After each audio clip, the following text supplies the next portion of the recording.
تو ایک ٹکڑا ہم نے پاکستان نے آزاد کرا لیا، جس کو ہم آج آزاد کشمیر کہتے ہیں۔ اس کے علاوہ ٹیریٹوریل پرابلم تھے۔ ٹیریٹوریل پرابلم یہ تھے کہ افغانستان کے ساتھ مسئلہ، اس کے علاوہ فارن پالیسی کے مسئلے تھے، مطلب پاکستان کو کس نے ایکنالج کیا، کس نے ایکنالج نہیں کیا ایک آزاد اسٹیٹ کے طور پر۔ تو سب سے پہلے جو پاکستان کو آزاد اسٹیٹ کے طور پر ایکسیپٹ کیا، منظور کیا، وہ تھے ایران والے۔ ایران والوں نے سب سے پہلے پاکستان کو ایکسیپٹ کیا۔ اس کے علاوہ روس، برطانیہ اور امریکہ، ان تینوں نے مل کر یہ ماننے سے انکار کر دیا ایک علیحدہ ریاست، ایک علیحدہ مملکت۔ وہ کیوں تھی؟ برطانیہ اور امریکہ کو یہ ڈر تھا کہ قائد اعظم جیسے اپنی تقریروں میں کہتے تھے کہ قائد اعظم نے اپنا پاکستان بنتے ہی یہ اعلان کیا تھا کہ جو دنیا کے جتنے بھی ممالک ہیں ہم ان سب کو ایک جھنڈے تلے اکٹھا کریں گے۔ اور جو مسلم لیگ کے ایک ٹاپ لیڈر تھے خواجہ نظام الدین، انہوں نے یہ اعلان کیا کہ ہم اسلامیستان بنائیں گے۔ اسلامیستان مطلب کہ جو جتنے بھی مسلمان ممالک ہیں، مسلمان دنیا کے ہیں، ان ساروں کو ایک جھنڈے تلے اکٹھا کریں گے۔ اب قائد اعظم کا یہ خواب تھا ایک، اور اس ڈر کی وجہ سے برطانیہ نے برملا اظہار بھی کیا کہ جو ٹکڑے ہوئے ہیں برصغیر کے، ان دونوں کو ایک جگہ پھر سے اکٹھا کیا جا سکے۔ تو یہ وجہ تھی، یہ ڈر تھا کہ قائد اعظم کہیں مسلمانوں کو اکٹھا نہ کر لے پوری دنیا کے، کیونکہ پاکستان کو اس وقت ایک ایسی اسٹیٹ، ایک ایسی ریاست دیکھا جا رہا تھا، کیونکہ اس وقت پاکستان کے پاس ایک مضبوط فوج تھی کہ یہ پاکستان مسلمانوں کا قلعہ نہ بن جائے۔ تو امریکہ کو بھی یہ ڈر تھا اس وقت، امریکہ نے بھی انکار کر دیا۔ اس کے علاوہ اسرائیل کے جو وزیر اعظم تھے اس وقت، گوریون، انہوں نے ایک خفیہ خط بھی لکھا قائد اعظم کو کہ ہم آپ کو ایکنالج کرتے ہیں اور آپ ہمیں ایکنالج کریں، لیکن قائد اعظم نے ذمہ داری کا مظاہرہ کرتے ہوئے وہ آفر ٹکرا دی، کینسل کر دی۔ تو یہ تھے چند جو بڑے مسائل تھے پاکستان بنتے ہی پاکستان کے ساتھ شروع ہو گئے۔ تو وقت گزرتا گیا، حالات چلتے گیا کہ پاکستان بڑھتا گیا۔ تو 1948 11 ستمبر 1948 کو قائد اعظم کی وفات ہوگی، اور اس کے علاوہ جو پاکستان کے جو خواجہ پہلے جو دوسرے گورنر جنرل بنے قائد اعظم کی وفات کے بعد، اور ان کا تعلق جو تھا وہ بنگال سے تھا، ایسٹ بنگال، جس کو بنگلہ دیش بھی کہتے ہیں، کیونکہ پاکستان کے اس وقت دو حصے تھے، ایک ایسٹ بنگال تھا اور اس کے علاوہ ایک یہ ویسٹ پاکستان تھا۔ تو یہ دو حصے تھے، اور ویسٹ بنگال سے خواجہ نظام الدین کو گورنر جنرل بنایا گیا، دوسرا گورنر جنرل، اور اس کے ساتھ ہی پھر 1951 کو اس کا قتل ہو جاتا ہے۔ لیکن اس سے پہلے یہ ہوا کہ قائد اعظم نے اردو کو ایک اپنی قومی زبان قرار دیا، اور جو بنگالی تھی اس کو بنگال کے علیحدہ زبان کے طور پر اس کو اسٹیٹس دیا۔ اور اس اقدام کے ساتھ ہی جو بنگلہ دیش میں جو تھے مسلمان، انہوں نے اس کو اپنا ایک کم تک جانا، اور وہاں پہ ایک تحریک شروع ہو گئی اردو اور بنگالی زبان کے خلاف۔ تو خواجہ نظام الدین نے شروع میں جب اپنا عہدہ سنبھالا، پہلے گورنر جنرل بنے، پھر قائد لیاقت علی خان کے بعد وہ پاکستان کے دوسرے پرائم منسٹر بھی بنے۔ انہوں نے یہ جو ریوارڈ تھا، یہ جو انتشار تھا، اس کو ختم کیا، اور جو علیحدہ زبان کا جو اسٹیٹس تھا وہ بنگالیوں کو 1956 آگے چل کے 1956 کے آئین میں یہ علیحدہ اسٹیٹس بھی دیا گیا۔ تو یہاں پہ ایک جو شروع میں ایک آپ کہہ رہے ہیں انتشار پیدا ہو رہا تھا، وہ خواجہ نظام الدین نے ختم کیا۔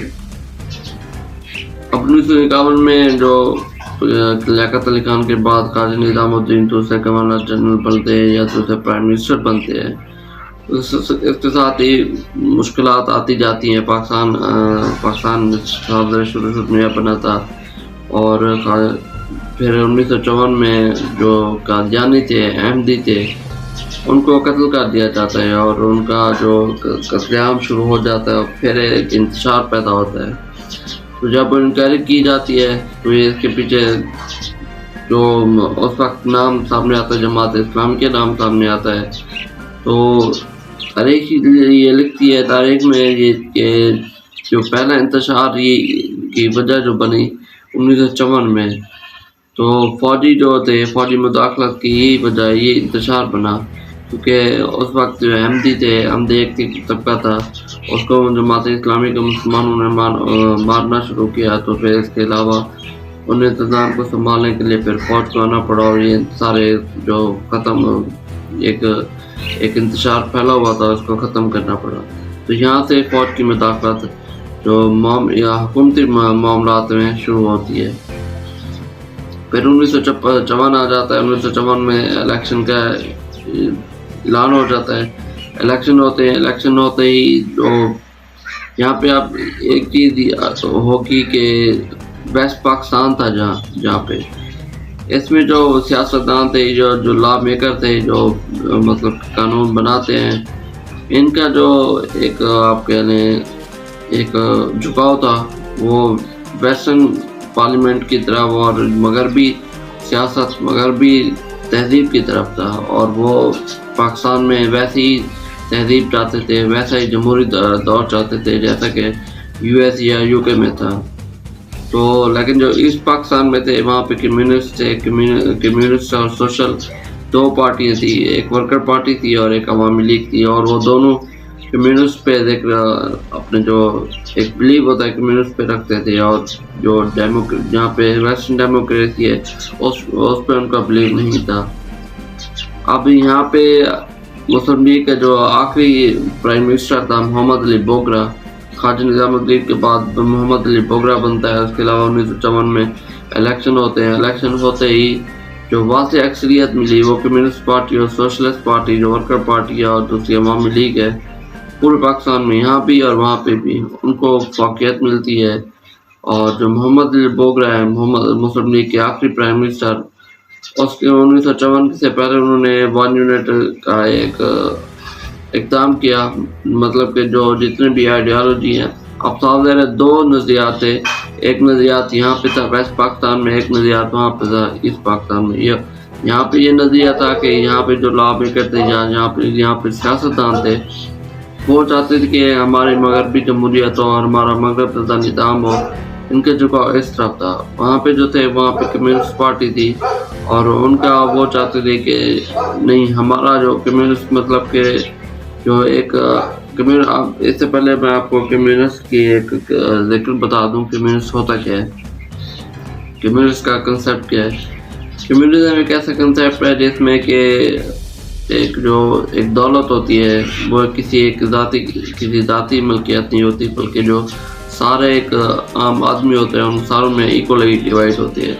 تو یہاں جو کمیونزم ہوتی ہے وہاں پہ سرمایہ داری کا کوئی انتظام نہیں ہوتا، کنسیپٹ نہیں ہوتا، اور جو لوکل اپنے بزنس ہوتا ہے اس کا بھی کوئی کنسیپٹ نہیں ہوتا۔ اب دو نظریات تھے، ایک نظریہ تھا مغربی جمہوریت اور دوسرا نظریہ تھا کمیونزم، کمیونسٹ پارٹی۔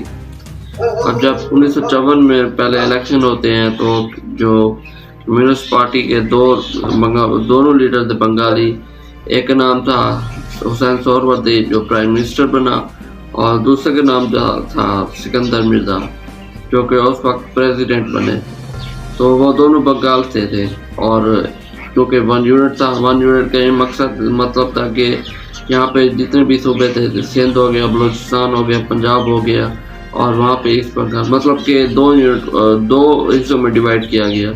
یہاں پہ جتنے بھی صوبے تھے ان ساروں کو مارچ کیا گیا، اور وہاں پہ جو ایسٹ بنگال تھا، ایک طرف ایسٹ بنگال تھا اور ایک طرف یہاں پہ ایک ہی یونٹ پہ رکھا گیا، اور وہاں پہ جتنی بھی آئیڈیالوجی ہے، سارے آئیڈیالوجی کا جو کنسیپٹ تھا وہ ختم ہو گیا۔ لیکن جب الیکشن ہوئے 1954 میں، تو جو علیحدہ کنسیپٹ تھے، نظریات تھے، ان ساروں کا ایک تیا پاچا ہو گیا، مطلب کہ ایک جو حقیقت تھی وہ کھول کے سامنے آ گئی، اور پتہ یہ چلا کہ جو 1 یونٹ کا کنسیپٹ ہے وہ ایک ختم ہے، اس کا کوئی کنسیپٹ ہے نہیں، اس کا کوئی وجود ہی نہیں ہے۔ لیکن وہ 1 یونٹ چلا، 1970 تک وہ چلا۔ اب محمد علی بوگرا نے جو 1 یونٹ رائج کیا تھا وہ تو صاحب ذرا چلتا رہا، اور اسی سسٹم کے تحت دو حصوں میں ڈیوائڈ کیا گیا تھا، ایسٹ بنگال اور یہاں پہ جو سارے صوبے تھے ان کو ایک ہی جگہ مارچ کیا گیا. تو اس لیے جو اکثریت تھی پھر ان کو بنگالی جو تھے ایسٹ بنگال سے تعلق رکھنے والے حسین سہروردی اور اس کے ساتھ ہی جو تھے سکندر مرزا، ان کو پریزیڈنٹ بنایا گیا اور پورے پاکستان میں ان کی ہی حاکمیت تھی. اب حسین سہروردی کے جو چیزہ جو چند مشہور بڑے کام تھے انہوں نے کیے. انہوں نے ایک فارن پالیسی بناتے ہی انہوں نے اپنا جو وزٹ تھا، اسٹیٹ وزٹ تھا، وہ سوویت یونین کی جانب اسٹیٹ وزٹ کیا، اس کے ساتھ چائنا کی جانب اور اس کے ساتھ ہی امریکہ، کیونکہ وہ ساروں کے ساتھ مل کر چلنا چاہتے تھے. اور جو سکندر مرزا تھے صاحب ذرا وہ پریزیڈنٹ تھے، اور ویسے کام زیادہ حسین سہروردی نے کیا، اور چونکہ وزیر اعظم تھے تو جو حسین سہروردی نے دوسرا کام کیا کہ جو ہماری آرمی تھی، پاک آرمی، اس کو یو ایس ٹریننگ پروگرام کے انڈر دے دیا، اور جو کہ انہوں نے ٹریننگ دینی تھی پاکستان آرمی کو. اب اس اقدام کے ساتھ ہی ان کو صاحب کافی زیادہ مشکلات کا سامنا کرنا پڑا، مخالفت سہنی پڑی، لیکن وہ اپنا کام کرتے رہے. ایک کام تو یہ کیا کہ اسٹیٹ وزٹ کیا، فارن پالیسی بنائی. دوسرا جو پاکستان آرمی ہے، پاکستان آرمی کو یو ایس کے انڈر دیا، انہوں نے ٹریننگ شروع کروائی. اس کے علاوہ تیسرا کام جو تھا آئی ایس آئی کا جو ایک یونٹ تھا، ان کو لیز پر دیا امریکہ کو، یو ایس کو، پشاور میں اس کا جو وہاں پہ یونٹ تھا وہاں کو امریکہ کو لیز پر دیا تاکہ امریکہ سوویت یونین پر حملہ کر سکے وہاں پہ جا کے. تو اس وقت سوویت یونین کا صاحب عمل دخل تھا، کافی وہ ایک پاور تھی. تو ایسے جو اقدام تھے حسین سہروردی کے، ان کا جو امیج تھا وہ ڈیمیج ہونا شروع ہو گیا، یہاں پہ ویسٹ پاکستان میں بھی اور وہاں پہ ایسٹ پاکستان میں بھی. تو اس کے علاوہ اس کے ساتھ ہی پھر سکندر مرزا، انہوں نے کمیونسٹ کے جو رہنما تھے یا عوامی لیگ کے جو رہنما تھے ان کو پکڑ کر ان کی شروع کی اس پاکستان میں. اور یہاں پہ ویسٹ پاکستان میں ادھر جو بلوچ لبریشن آرمی ہے، جو علیحدگی پسند تنظیمیں تھے بلوچستان، انہوں نے سر اٹھانا شروع کر دیا.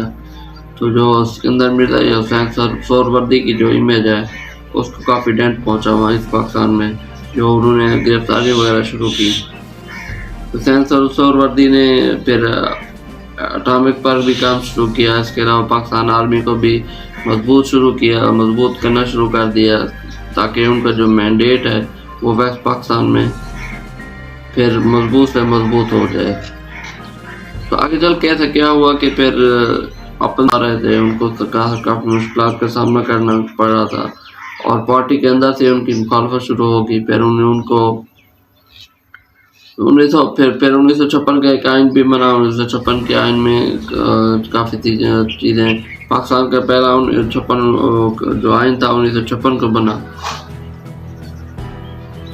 تو حسین سہروردی کی جو پوزیشن تھی، جو آپ کہہ لیں ان کی ایک طاقت تھی، وہ ایسا شروع ہونا ہوگی. جو ان کے جو کام صادر پاکستان کے لیے کر رہے تھے، لیکن جو ان کی ایک پوزیشن تھی وہ ایسا کام ہونا شروع ہوگی، اور پارٹی کے اندر سے ان کی مخالفت شروع ہو گئی. پھر پریزیڈنٹ جو تھے ان کو پھر پریزیڈنٹ کی طرف سے بلیک میل کیا جانے لگا کہ آپ اپنی کرسی چھوڑ دیں، اور پارٹی کے اندر سے ہی ان کے خلاف جو تھی مخالفت وہ شروع ہو گئی. تو صاحب سہروردی کو پھر استعفیٰ دینا پڑا، لیکن 1957 میں آئی اے چندی گڑھ نے ان کو اپنے جانشین بنایا. لیکن اس کے ساتھ ہی جو آئی اے چندی گڑھ تھا ان کو بھی اپنی سیٹ سے پھر ہاتھ دھونا پڑا. 1957 کو ان کو بھی ہٹا دیا گیا سیٹ سے.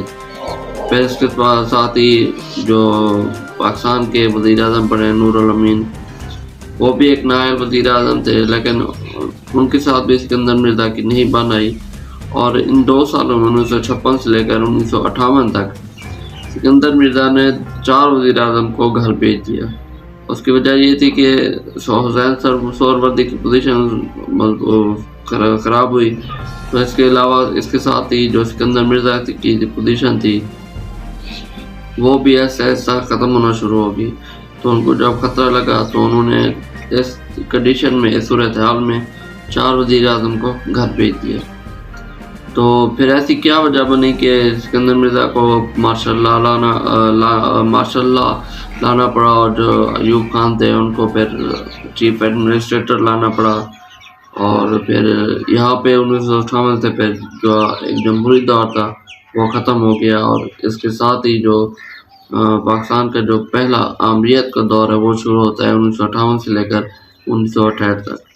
تو یہ چند چیزیں کہ ایسی کیا وجہ بنی سکندر مرزا کو چیف ایڈمنسٹریٹر ایوب خان کو لانا پڑا اور مارشل لا لگانا پڑا۔ تو یہ ساری چیزیں انشاءاللہ نیکسٹ ایپیسوڈ میں ہم شیئر کریں گے آپ سے۔ تو آج تک لیے اتنا ہی، ہوپ سو کہ آپ کو ویڈیو پسند آئے گی، تو اجازت دیجیے، اللہ حافظ۔